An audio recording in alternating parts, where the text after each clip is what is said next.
গরিবের গোড়া রোগ। গরিবের কখনো কখনো মনে হয় সে রাজকীয়ভাবে চলাফেরা করবে। এই তার ইচ্ছা হতেই পারে, মানুষ তো। অনেকে আছে না, আমরা বলি ঘুমের ঘরে রাজা, মানে স্বপ্নে সে রাজা হতে চায়। আমাদের অবস্থা হয়েছে অনেকটা ওই রকম। পারি না পারি, কল্পনার মধ্যে তো থাকি।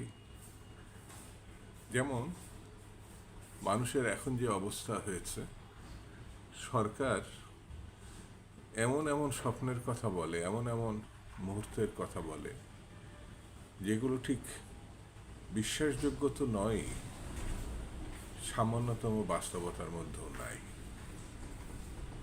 সামান্য একটু ঝড় এলেই অথবা জলোচ্ছ্বাস হলেই হাজার হাজার না লক্ষ লক্ষ মানুষ বিপন্ন হয়ে যায়, মারা যায়, তার ঘরবাড়ি বৃষ্টি এবং পানি বা ঝড়ে জলোচ্ছ্বাসে ধ্বংস হয়ে যায়।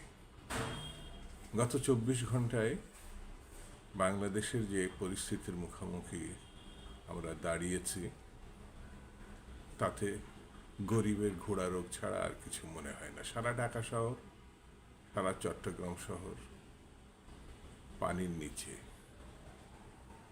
এমন কি ঝড় হয়েছে, এমন কি প্রাকৃতিক দুর্যোগ হয়েছে, মানুষের দুর্দশার কোনো শেষ নাই। বড় বড় আমরা ইমারত শুধু বানাচ্ছি না, সেই সব বিল্ডিং পড়েও থাকছে। ঢাকা এবং সারা বাংলাদেশে ইমারত বানানোটাই যেন লক্ষ্য মনে হচ্ছে। কোনো কোনো সেতু আছে একেবারে মাঠের মাঝখানে বানিয়েছে, কোনো পরিকল্পনা নাই, কোনো লক্ষ্য নাই। যেন যেন তেনভাবে টাকাটা বিল আকারে উঠিয়ে নিতে হবে। গরিবের ঘোড়া রোগ আর কাকে বলে? বাংলাদেশে বর্তমানে যে পরিস্থিতি চলছে, তাতে লুটপাটটাই মুখ্য। কি করে মানে অর্থ সরাবো, কি করে নিজের মতো করে এইগুলো হাতিয়ে নেব, এইগুলো এখন মুখ্য বিষয় হয়ে দাঁড়িয়েছে। এই যে ইউলুপ করছে,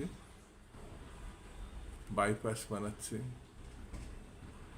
আবার বড় বড় রাস্তার নামে যেসব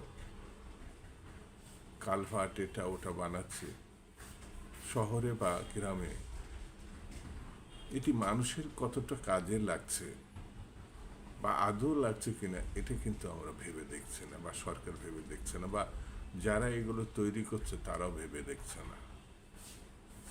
বানাচ্ছে, দাবি করছে উন্নয়ন, উন্নয়ন আর উন্নয়ন।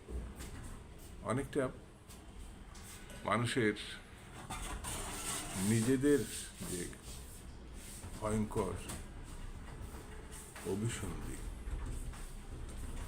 রাষ্ট্রকে ফোকলা করে দেওয়ার যে পদক্ষেপ, সেটা থেকে এই লুটপাটকারীরা বেরিয়ে আসতে পারছে না। এমন একটি সংস্থা নাই যারা এটা বন্ধ করতে পারে। রাজনৈতিক দল, বিরোধী দল, তাদেরকে দৌড়ের উপরে রাখা হয়েছে। এটা ভাবা যায় প্রায় 50 থেকে 53 লাখ মামলার দানবীয় একটি আঘাতের মধ্যে বিএনপি এবং বিরোধী দল দিন যাপন করছে। প্রায় প্রতিদিনই বিরোধী রাজনৈতিক দলের নেতৃবৃন্দকে কোর্ট কাছারিতে, থানা মামলায় তটস্থ থাকতে হচ্ছে।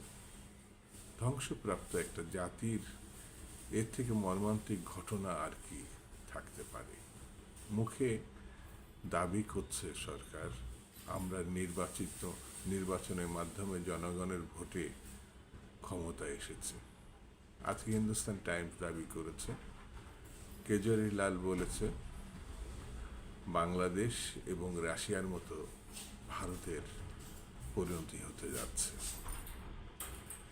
ওখানেও উন্নয়ন উন্নয়ন আর গণতন্ত্র গণতন্ত্র কথা বলে পার্শ্ববর্তী দেশ ও দানবীয় শাসন প্রতিষ্ঠা করা হয়েছে। গরিবের ঘোড়া রোগ বোধহয় এই কথাই বলে, মানুষের পেটে ভাত নাই, স্বর্গ চিন্তায় ঘুম নাই। ঠিক না?